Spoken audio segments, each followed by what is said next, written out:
जय श्री राम दोस्तों। लगभग 500 वर्षों के लंबे इंतजार के बाद हमारे प्रभु श्री राम वापस अपने मंदिर में विराजमान होने जा रहे हैं। आप सभी को राम मंदिर बनने की ढेर सारी शुभकामनाएं और बधाइयां।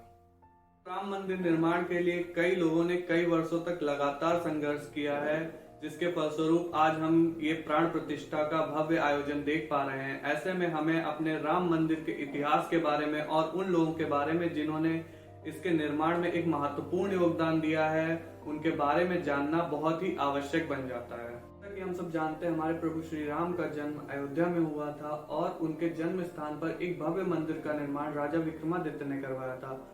परंतु विवाद की शुरुआत तब हुई जब 1528 में बाबर के सेनापति मीर बाकी ने मंदिर के स्थान पर मस्जिद का निर्माण करवाया। मतलब मंदिर को तुड़वाकर उसने मस्जिद बनवा दी। और वहीं पर ऐसा भी कहा जाता है कि शायद औरंगजेब ने मंदिर की जगह पर मस्जिद का निर्माण करवाया।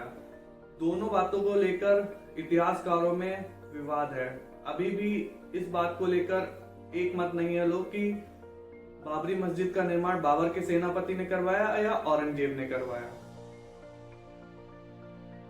मंदिर के ऊपर मस्जिद बनाए जाने के लगभग 300 वर्ष बाद इस विवाद की शुरुआत दोबारा से हुई, जब 30 नवंबर सन 1858 में 25 निहंग सिख मस्जिद में घुसे और उन्होंने वहां पर पूजा पाठ तथा हवन किया और उन्होंने मस्जिद की दीवारों पर प्रभु श्री राम का नाम लिख दिया। फकीर सिंह व उनके साथ 24 निहंग सिखों का इस लड़ाई में एक बहुत ही महत्वपूर्ण योगदान रहा है, क्योंकि उन्होंने ही इस लड़ाई को शुरू किया था।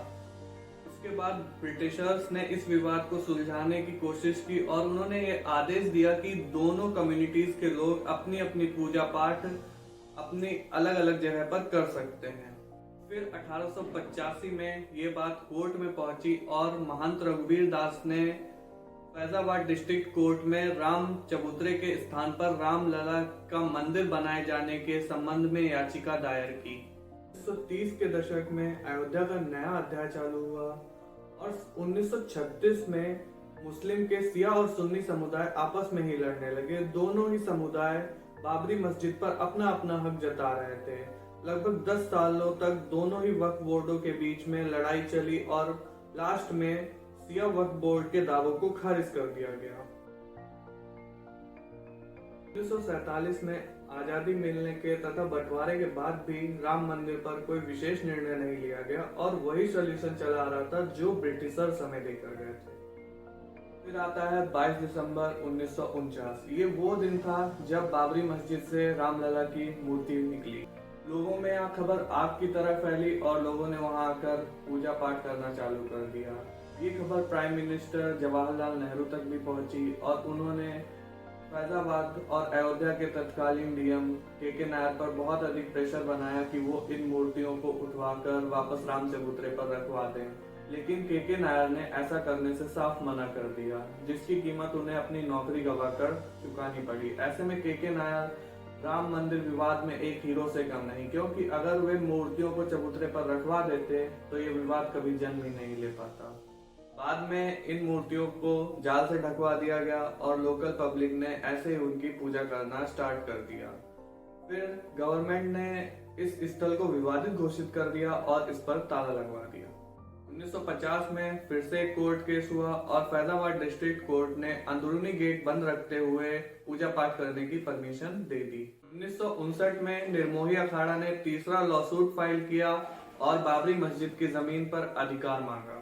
1984 में लाल कृष्ण आडवाणी और विश्व हिंदू परिषद ने राम मंदिर आंदोलन की शुरुआत की। अब तक पूरे देश में राम मंदिर का मुद्दा एक पॉलिटिकल एजेंडा बन चुका था। इसीलिए 1989 में होने वाले जनरल इलेक्शंस की कैंपेनिंग की शुरुआत उस समय के प्राइम मिनिस्टर राजीव गांधी ने अयोध्या से की थी और कांग्रेस ये चुनाव जीती हुई थी। फिर आता है 1990। ये वो साल था जब लाल कृष्ण आडवाणी ने गुजरात के सोमनाथ से अयोध्या तक एक रथ यात्रा शुरू की। उनकी इस यात्रा को रोकने के लिए गवर्नमेंट ने बहुत ज्यादा कोशिशें की, इसीलिए उन्हें बिहार पुलिस के द्वारा अरेस्ट भी कर लिया गया और यूपी पुलिस ने भी लगभग 1.5 लाख रथ यात्रियों को अरेस्ट कर लिया। उसके बाद 30 अक्टूबर 1990 को ये यात्रा कंप्लीट होती है।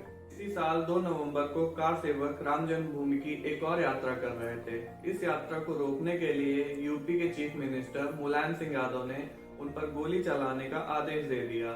इस गोलीबारी में 15 कार सेवक शहीद हो गए।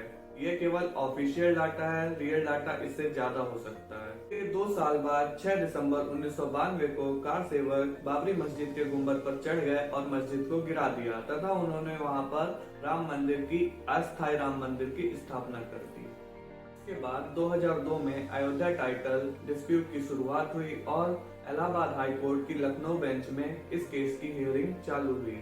अगस्त 2003 में एएसआई ने बाबरी मस्जिद वाली जगह पर खुदाई चालू की और उन्हें खुदाई में बाबरी मस्जिद के नीचे एक प्राचीन 10वीं सदी के हिंदू मंदिर होने के प्रमाण मिले। इस समिति में बीबी लाल और के मोहम्मद का नाम एक हीरो की तरह लिया जा सकता है, क्योंकि साक्ष्यों को ढूंढने में इनका एक विशेष योगदान रहा। इस केस में आगे 30 सितंबर 2010 को इलाहाबाद हाई कोर्ट ने अपना निर्णय दिया और उन्होंने यह डिसीजन लिया कि इस जमीन का 1/3 हिस्सा निर्मोही अखाड़ा को, 1/3 हिस्सा बाबरी मस्जिद को और 1/3 हिस्सा रामलला के मंदिर के लिए दिया जाएगा। इलाहाबाद हाई कोर्ट के इस फैसले से पूरे देश में एक विवाद की स्थिति बन गई और 2011 में सुप्रीम कोर्ट में ये केस फिर से चालू हुआ। फाइनली कई सालों की बहस और लंबे इंतजार के बाद सुप्रीम कोर्ट ने 9 नवंबर 2019 को अपना डिसीजन राम मंदिर के हक में सुनाया और सुप्रीम कोर्ट में यह बात साबित हो गई कि विवादित स्थान पर प्रभु श्री राम जी का मंदिर था और वहीं पर प्रभु श्री राम का जन्म हुआ था। इस केस में संत श्री रामभद्राचार्य जी की गवाही एक महत्वपूर्ण जगह रखती है, क्योंकि उन्होंने ही अपनी गवाही से प्रूव किया कि जहां पर विवादित स्थल है वहीं पर रामलला का जन्म हुआ था।